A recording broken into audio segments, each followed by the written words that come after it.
بسم اللہ الرحمن الرحیم اللہم صلی علی محمد النبی الامی وعلی آلہ وبارک وسلم تسلیما صدق اللہ العظیم۔ میرے عزیز نوجوان ساتھیوں اور دوستو، اللہ کا فضل اور احسان ہے ہم سب پر کہ جس رب ذوالجلال والاکرام نے ہم سب کو ہماری زندگی میں رمضان المبارک جیسا مقدس مہینہ عطا فرمایا۔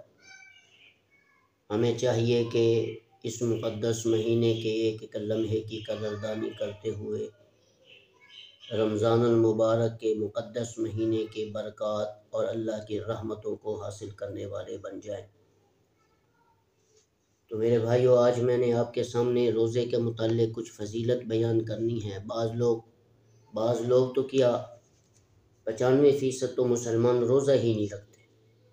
ظاہر بات ہے کہ جن کو روزے کی فضیلت اور اس کے اجر اور ثواب کا ہی پتہ نہ ہو تو وہ مسلمان جو اپنے آپ کو روزہ چھوڑ کر بھی مسلمان کہلا رہا ہوتا ہے تو اسے دنیا میں کیا عزت ملے گی اور آخرت میں کیا عزت ملے گی۔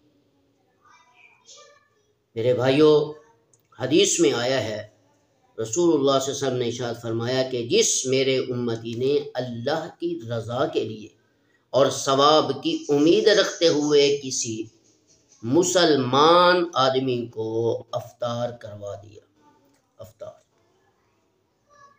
تو اللہ رب العزت اس کے پچھلے سال کے سارے صغیرہ گناہوں کو معاف کر کے اس کے لیے جہنم سے خلاصی کا اعلان فرما دیا۔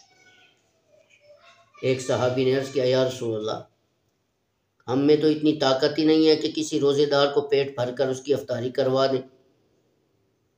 رسول اللہ صلی اللہ علیہ وسلم نے فرمایا کہ صحابہ، تم کیوں پریشان ہوتے ہو؟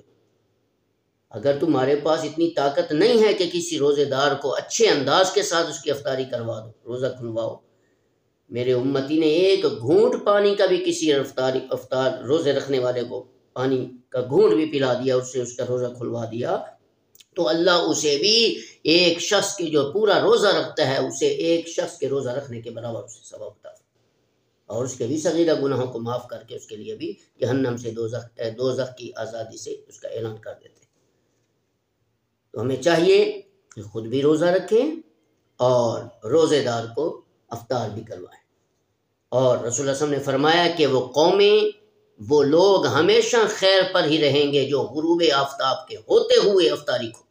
بعض لوگ افطاری کا وقت ہو جاتا ہے لیکن جان بوجھ کر دیر کرتے ہیں، ایسے ہی گپے لگاتے ہیں، حالانکہ رسول اللہ صلی اللہ علیہ وسلم نے فرمایا کہ افطاری کے وقت اللہ اپنے بندوں کی دعائیں قبول کرتا ہے۔ روزانہ افطاری کے وقت 60,000 آدمیوں کی بخشش کا اعلان کیا جاتا ہے، لیکن آج رزق سامنے پڑا ہوتا ہے، کئی قسم کی چیزیں کھانے کی پڑی ہوتی ہیں، افطاری کے وقت قبولیت کا وقت ہوتا ہے، گپے لگا رہے ہوتے ہیں، غیبت کر رہے ہوتے ہیں، اس امت کا کیا بنے گا؟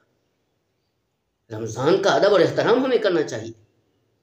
روزہ رکھنے والا، رسول اللہ صلی اللہ علیہ وسلم نے فرمایا کہ روزہ رکھنے والا جو شخص ہے وہ جب روزہ رکھتا ہے تو اسے اللہ کی رضا ملتی ہے، اللہ کی محبت نصیب ہوتی ہے، اور قیامت کے دن 8 دروازے جو جنت کے ہوں گے اس میں سے ایک دروازہ باب الریان ہے، فقط روزے دار اس دروازے سے داخل ہو کر جنت میں داخل۔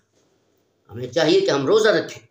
روزے سے انسان کا جسم پاکیزہ رہتا ہے، ذہن پاکیز اور سوچ پاکیزہ، انسان کی زندگی پاکیزہ گزرتی ہے، وہ ہر گناہوں سے بچ جاتا ہے روزے کی برکت سے۔ ہمیں چاہیے کہ ہم رمضان المبارک کے مکمل روزے رکھیں۔ 30 روزے ہیں، ہمیں روزے رکھنے چاہیے، سعادت ہمیں لینی چاہیے روزہ رکھ کر۔ اور فرمایا رسول اللہ صلی اللہ علیہ وسلم نے، جو لوگ نفرت کا اظہار کرتے ہیں روزے داروں سے کہ اس کے منہ سے بدبو آتی ہے، اللہ نے فرمایا کہ روزے دار کے منہ سے نکلنے والی بدبو میرے نزدیک مشک و عنبر اور کافور کی خوشبو سے بھی زیادہ حیثیت رکھتی ہے۔ ہمیں روزہ رکھنا چاہیے۔ اور اسی طرح فرمایا یہ روزہ جو ہے یہ انسان کے ہر عمل کا اجر کم از کم 10 گنا بڑھا دیتا ہے۔ روزے کی کتنی فضیلتیں ہیں، برکات ہیں۔ روزہ یہ اللہ کے رضا کے لیے ہونا چاہیے۔ اللہ تعالیٰ خود فرماتا ہے روزہ میرا ہے اور میں اس کی جزا۔ انسان کو چاہیے کہ تمام کے تمام لمحات اس مقدس مہینے کے ادب اور احترام کے ساتھ گزارے، روزے بھی رکھیں اور افطاری کے وقت دعا مانگیں، قبولیت کا وقت ہوتا ہے، اور اسی طرح روزے دار کو افطاری بھی کروایا کریں۔ یہ تمام کے تمام احکامات ہیں۔ اگر ہم نے ان تمام مسائل کو سامنے رکھتے ہوئے، رمضان کا ادب اور احترام کرتے ہوئے، اللہ کی رضا کے لیے، نیکی حاصل کرنے کے لیے رمضان کے اندر روزے بھی رکھے اور 20 رکعت تراویح کا اہتمام بھی کیا، تہجد کے وقت اللہ سے، رات کے وقت اللہ سے دعائیں مانگی، تو یقیناً ہمارا یہ رمضان کا سارا لمحہ قیمتی بن جائے گا۔ دنیا میں بھی عزت بنے گی اور آخرت میں بھی عزت بنے گی۔ السلام علیکم ورحمۃ اللہ وبرکاتہ۔ مزید اچھی ویڈیو دیکھنے کے لیے ہمارے چینل کو سبسکرائب کریں اور بیل آئیکن پر کلک ضرور کیجیے۔